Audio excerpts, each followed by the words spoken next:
Item ಯಾವುದೇ ಇರಲಿ try ಮಾಡಿ ಆಚಿ ಚಿಕನ್ ಮಸಾಲಾ. ಆಚಿ ಚಿಕನ್ ಮಸಾಲಾ.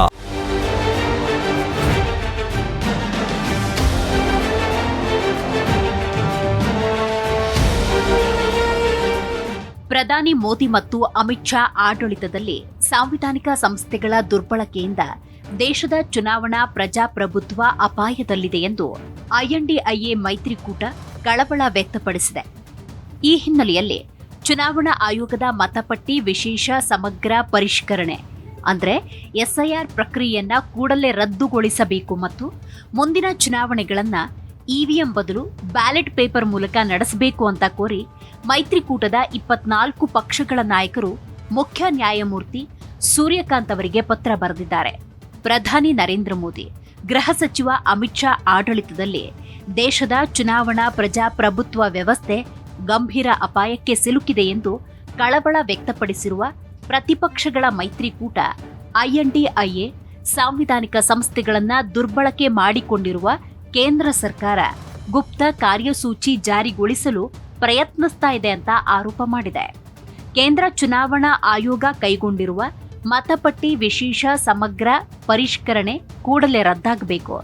ಚುನಾವಣಾ ಮತದಾನಕ್ಕೆ ವಿದ್ಯುನ್ಮಾನ ಮತಯಂತ್ರಗಳ ಬದಲು ಮತಪತ್ರ ವ್ಯವಸ್ಥೆ ಮರುಸ್ಥಾಪಿಸಬೇಕು ಅಂತ ಕೋರಿ ಸುಪ್ರೀಂ ಕೋರ್ಟ್ಗೆ ಐಎನ್ಡಿಐಎ ಬರೆದಿರುವ ಪತ್ರವಿದು. ಕಾಂಗ್ರೆಸ್ ಸೇರಿದ ಹಾಗೆ ಐಎನ್ಡಿಐಎ ಮೈತ್ರಿಕೂಟದ 24 ಪಕ್ಷಗಳ ನಾಯಕರು ಸಹಿ ಮಾಡಿದ ಪತ್ರವನ್ನು ರಾಜ್ಯಸಭೆ ಸದಸ್ಯ ಕಪಿಲ್ ಸಿಬಲ್ ಮೂಲಕ ಮುಖ್ಯ ನ್ಯಾಯಮೂರ್ತಿ ಸೂರ್ಯಕಾಂತ್ ಅವರಿಗೆ ಕಳುಹಿಸಲಾಗಿದೆ. ಸಾಂವಿಧಾನಿಕ ಸಂಸ್ಥೆಗಳ ಮೇಲಿನ ದಬ್ಬಾಳಿಕೆ ಮುಂದುವರಿಸಲು ಅವಕಾಶ ನೀಡಿದ್ರೆ ಭವಿಷ್ಯದಲ್ಲಿ ಚುನಾವಣಾ ಪ್ರಜಾಪ್ರಭುತ್ವ ವ್ಯವಸ್ಥೆ ನಾಶವಾಗಲಿದೆ. ಸರ್ಕಾರದ ಕಾರ್ಯಸೂಚಿ ಜಾರಿಗೊಳಿಸಲು ಬಿಟ್ಟರೆ ಸಂಸದೀಯ ಪ್ರಜಾತಂತ್ರ ವ್ಯವಸ್ಥೆಯ ಮೇಲೆ ಗಂಭೀರ ಪರಿಣಾಮ ಉಂಟಾಗಲಿದೆ ಎಂದು ಪತ್ರದಲ್ಲಿ ಆತಂಕ ವ್ಯಕ್ತಪಡಿಸಲಾಗಿದೆ.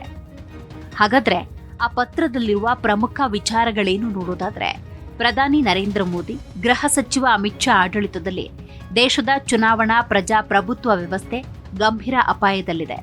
ಸಾಂವಿಧಾನಿಕ ಸಂಸ್ಥೆಗಳಲ್ಲಿ ನಿಷ್ಪಕ್ಷಪಾತ ಹಾಗೂ ಪಾರದರ್ಶಕ ಆಡಳಿತ ರೂಪಿಸುವ ಹಿತದೃಷ್ಟಿಯಿಂದ ನ್ಯಾಯಾಲಯ ಮಧ್ಯ ಪ್ರವೇಶಿಸಬೇಕಿದೆ. ಚುನಾವಣಾ ಆಯೋಗವನ್ನು ಸರಿದಾರಿಗೆ ತರುವುದಕ್ಕೆ ನ್ಯಾಯಾಂಗ ವ್ಯವಸ್ಥೆ ದೃಢ ಕ್ರಮ ಕೈಗೊಳ್ಳುವ ವಿಶ್ವಾಸ ಇದೆ ಅಂತ ಹೇಳಿದ್ದಾರೆ.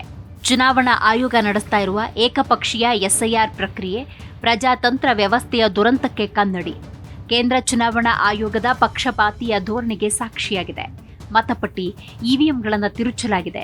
ದಿಲ್ಲಿ, ಹರಿಯಾಣ, ಮಹಾರಾಷ್ಟ್ರ, ಪಶ್ಚಿಮ ಬಂಗಾಳದಲ್ಲಿ ದೊಡ್ಡ ಮಟ್ಟದಲ್ಲಿ ಅಕ್ರಮ ನಡೆಸಿರುವ ಸಾಧ್ಯತೆ ಇದೆ ಅಂತ ಪತ್ರದಲ್ಲಿ ಉಲ್ಲೇಖ ಮಾಡಲಾಗಿದೆ.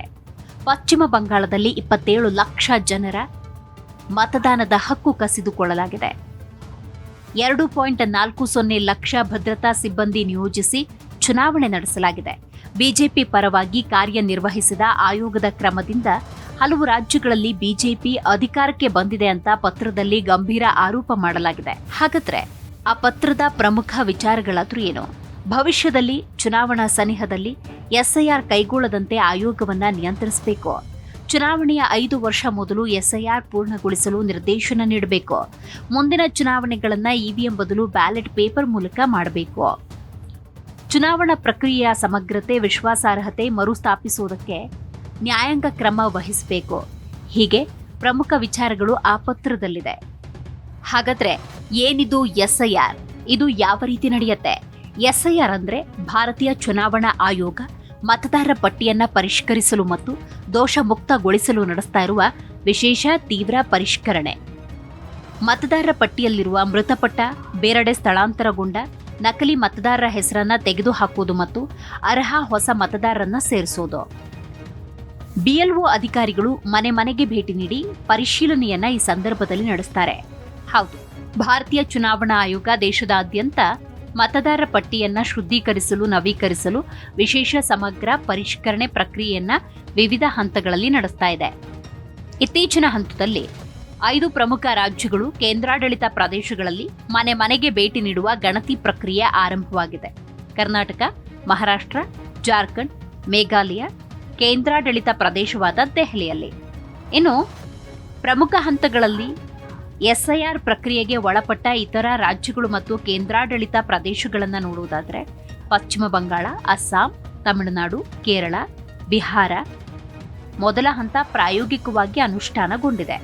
ಇನ್ನು ಉತ್ತರ ಪ್ರದೇಶ, ರಾಜಸ್ಥಾನ, ಮಧ್ಯಪ್ರದೇಶ, ಗುಜರಾತ್, ಛತ್ತೀಸ್ಗಢ, ಗೋವಾ, ತ್ರಿಪುರ, ಪುದುಚೇರಿ, ಅಂಡಮಾನ್ ಮತ್ತು ನಿಕೋಬಾರ್, ಲಕ್ಷದ್ವೀಪ ಎಸ್ಐಆರ್ ಪ್ರಕ್ರಿಯೆ ನಡೆದಿದೆ.